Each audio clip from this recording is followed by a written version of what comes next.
Hürmetli vatandaşlarım, endi bugungi leksiyalarimiz to'g'risida gap qilaylik. Sizga ma'lum, 2 ayning 9-kuni Amerika Qo'shma Shtatlari hukumatining Kengash palatasi Tayvan sayli sayohat qonunini bir og'izdan ma'qullagan edi.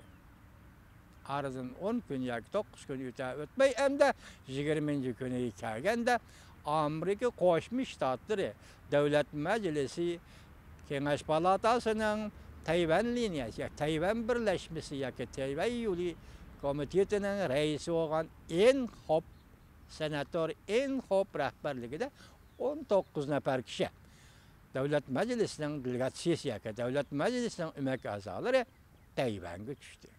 Prezident Tsai Ing-wenning qabul qilishiga erishdi. Endilik sayli sayohat qonunida o'zaro Tayvanning ma'muriyati va Amerika Qo'shma Shtatlarining ma'muriyati o'zaro berish kelish ziyorat qilishga ruxsat qilish.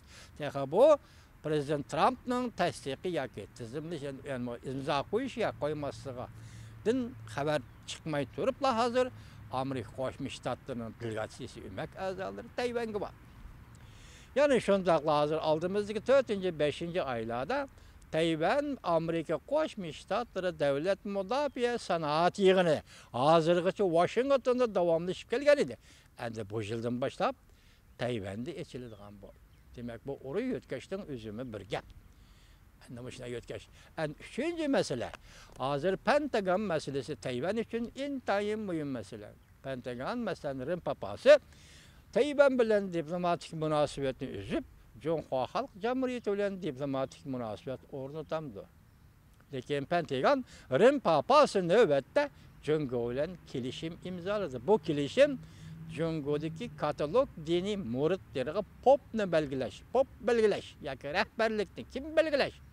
Jongo ko'rsatib berish, ko'rsatib bergandan keyin Rim papasi belgilash. Yoki Rim papasi bevosita belgilash. Bu o'rtada intayin zo'r farq bor, hurmatli vatandoshim, intayin zo'r farq bor.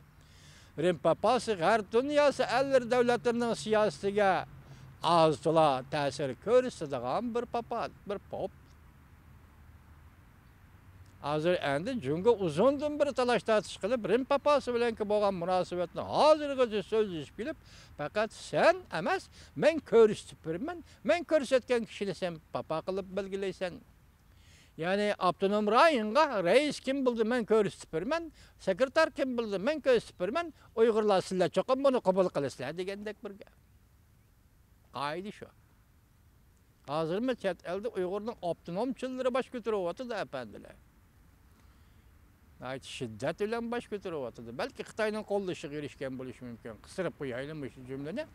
Endi hozir Rim papasi Jongo bilan diplomatik munosabat o'rnatadigan bo'lsa, bu Tayvan bilan bo'lgan diplomatik munosabatni uzish kerak. Bu vaqtda bu Jongoga intayin, Tayvanga intayin og'ir zarba olib keladi bu ish.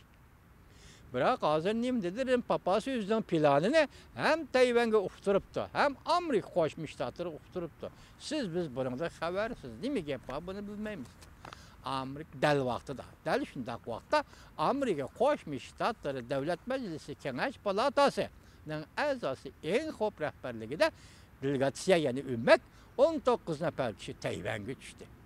Bugun ertadan 2 kun bo'ldi bu xabar chiqilyaptiriga, lekin Jongo hukumati bu to'g'ri hech qanday bayonot e'lon qilmadi, ya qarshi turimiz demidi, ya changni kang yedimidi, ya qo'llaymiz demidi, hech qanday. Buning sababini men tushunmadim, hurmatli vatandoshlar. Endi bu yoqdan chiqaylik, endi aylanib kirib hozir Moldaviya masalasi. Endi okeandagi Moldaviya masalasi. Hindiston askari chiqarib Moldaviya siyosiy o'zgarish qilg'uvchilarga yoki o'qitishlarga yordam qilamdi, yoki Jongo askari chiqarib hozirgi Xitoyparast Yaman hokimiyatini qo'llamdi. Kim zodi bu ikki davlatdan qaysi Moldaviyaga askar kirgizalaydi? Hindistonmi yoki Jongomi? Mana bir oydan bir oyga yaqin vaqt ichida bu talash-tartish bo'lib turdi. Bugun cheslaga 22 bu aralıqda hazır tüngüllətin Jongo'nun 11 tane parxodi, harbiy parxodi endi okeana kirdi. Onların to'lab chiqqan shuari Moldoviyadagi Jongo qurollarını çekindirish, Jongo greyzalarini çekindirish. Hoş, sen askeri kısımlarını haydap, yani ki deniz armiyasını haydap, Moldova'ya yakın bara alışın mümkün mü? Yakın Moldova'nın portunu toxtaya alışın mümkün mü? Askerlerini çıkarıp kurulukka Moldova'ya çıkışın mümkün mü? Moldova devleti kirişin mümkün mü? Belki her bir koç bilen Moldova'nın siyasi özgürlüğü ve siyasi vaziyetine arılışa alışın mümkün mü? Bugün qaraymiz ki, Cungo bugün 2-3 gün oldu. 11 tane harbiy parkda haydap kirdi, dahi hech qanday xabar yo'q. Yoki Hindiston burayını kiremedi bu Moldova'ya, yoki Cungo Moldova'ya kiremedi. Shunday gap. Kendiniz dostum, Peshayvanda qilgan so'z satmada yaramapti, satmada qilgan so'z Peshayvanda yaramapti degandek bir gap bo'ldi. Demek sen mi çok söz desen Cungo, Moldova'ya kiralemsen yok. Hindistan kirmen dedin sen, Cungo kiralemsen, Moldova'ya kiralemsen yok. Bırak hazır iki devlet oturuşu Türkişme anca emez. Vaziyetini ciddileştiriş için hazır başta ettik, leksiyada sözüldük. Hindistan'dan alaydı kısımdır Moldova'ya kiriş tayyarlandıydı. Cungo'nun 11 tane harbiy parxoti Moldova'ya yakın deniz sahili yetip geldiydi. Hazır bular Türkşiş baskıçıdı bu. Yakin nem baskıçta. Biraz tor batteriyalı tor filmleri hazır söz davatı neme davatıdı. Bunun bir ciddilik var. Yakin doklam bir aynı değil ki ikinci vaziyet ciddiliği. Yakin Hindistan bilen Cungo müşahede tutuşup kalışı mümkün. Hindistan müşahede tügeydi diyen geplerine hazır. Tor batteride muhakeme kılışı batıdı. Biz bunu koyup duraylı. Enindeki vatandaşlarımın yanı bir haber. 9 ayının ötken yıl 9 ayının 3. günü Govingoy degen bir Hanzu kişini sizlerge tanıştırgan dedim. Govingoy şu vakti söz degen de Örümçi'de 2009 yıl 7. ayının 5. günü 500 nefer Uygur tirik kömüldü deb haber kılgan. Hatta ondan keyinki partiyatçılar, adam öldürüşler, o bu degen teröristik hareketler, zoru hareketlerinin hammasini degedek asas jettin Cungo hükümeti özü işlep bunu Uygurlarga döngüp, Uygurlarni azaplı değil, Uygurlarni cinayetçi aylandırdı degeni. Hazır 9. ayının 3. günü Govingoy sözlügen şu doğru filmi, doğru bette var mı yok mu onu bilemedim. Lekin del şu Govingoy yanıma şu sözlügen sözünü kengaytip, toluklap degedek. Ötken yıl 12. ayının 10. günü 3. kıtem YouTube'da film, doğru filmi arkalık ilan kılgan edim. Saklap koygan edim, bugün ben YouTube'da bunu jutturup koydum. Açamadım. İkincisi, yani şunun olan yakında, bunun çizgisi enik isimde kalmaptı. Bunu Erkin Asya Radyosu'nun Xitay Tili programmasını anlatkan idi. Lekin başkalar bunun dikkat kılmadı. Bu haber nime desenler? Cungo özünün devlet ahali nüfusunu bugünkü küllerde 1 milyar 300 milyon, 1 milyar 400 milyon davatıdı. Rası şundak mı? Deb sual koyup, Rusya alimleri tahlil kılıp, nemiş ki yalgan sözdeydi. Neme zürüriyet var, nemiş ki yalgan sözdeysen, Cungo'nun nüfusu, nemiş ki yalgan malumat kılırsan. Ahırda Rusya alimleri neme dedi? İhtimallıkı yakın hazırlığı biz bunu eneklep çıkışı boğan arlıqtı Cungo'nun devlet ahali nüfusu 800 milyon buluşu mümkün. Əməliyyatı olma emas, Cungo'nun devlet ahali nüfusu 500 milyondan artık emas. Gördünüz mü vatandaş? Demek Cungo hazırlığı 1 milyar 300 milyon, 1 milyar 400 milyon dep dünyaya teşvik kılıp. Neme zürür bop kaldı dep sual koydu Rusya alimleri. Ben deymen ki bir zürüriyet başka emas. 1 milyar 300 milyon, 1 milyar 400 milyon kılıp görüştüp halkara cemiyetke Şinjan'ı qanday kılımen, Tayvan'ı, Tibet'te qanday kılımen. Ben bulanın nerede bakamen, bulanın kosuğun nerede bakamen dep dünya halkara cemiyetke uşuqluk kılıştın başka maksat emas. Yalgancılık, uşuqluk kılıştın başka emas. Ameliyatı biz Cungoluklar bilen birge yaşap geldik deyli. Hazırgıça medeniyet inkılabını beşimizden keçirdik deyli. Medeniyet inkılabı ahırlışkı azgaga 1976 yıllarga kelgende Cungo hükümeti şu vakti neme dedi? Bir keçirdiler. Cungo hükümeti şu vakti neme dedi? Bir keçirdiler. Aslı 600 milyar 600 milyon kechiringlar.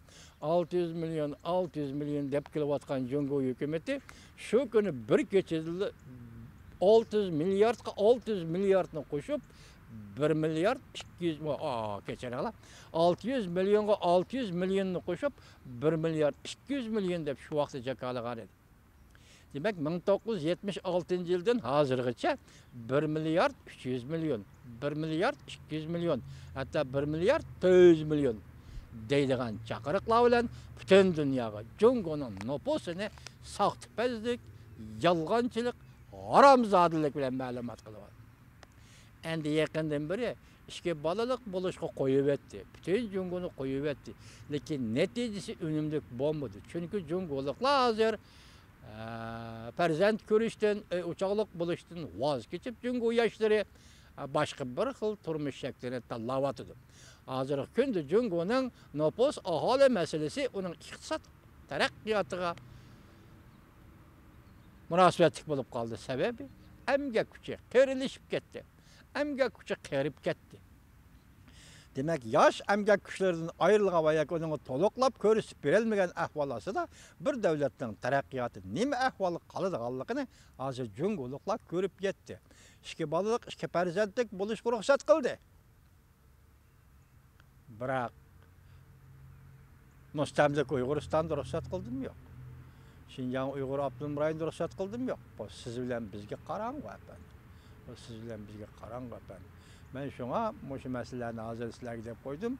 Tor betide yo'qotgan nesle. Qatarda yana bir misalni ko'rsatib men sizlarga 2010-yili vaqtda Tayvanda Chen Shui-bian prezident bo'lib turgan vaqtda San Fransisko xitobnomasini tuyuqsiz shu vaqtdagi munozaralar va Jungo bilan elishlar g'oyasi bo'layotgan vaqtda Tayvanning o'rni bekitilmadi deydigan ve şu asası tüzülgen San Fransisko xitobnomasi imzalanan xitobnoma Yaponiya bilan Amerika Qo'shma Shtatlar o'rtasida imzalanan xitobnoma tuyuqsiz torbetga qo'yib beribdi.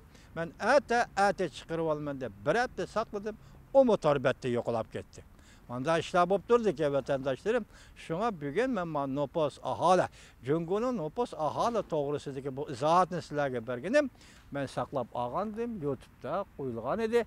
Ben saklap algandım. Bugün bunun için sözleyip, vatandaşlarıma sözleyip birey, leksiya kılıp, tallap sözleyip birey desem yo'qolib ketdi. Meni bunun için kechiringlar. Bugünkü sözlü leksiyalarımız, doğrusidagi tahlillerimiz mana shu yergacha.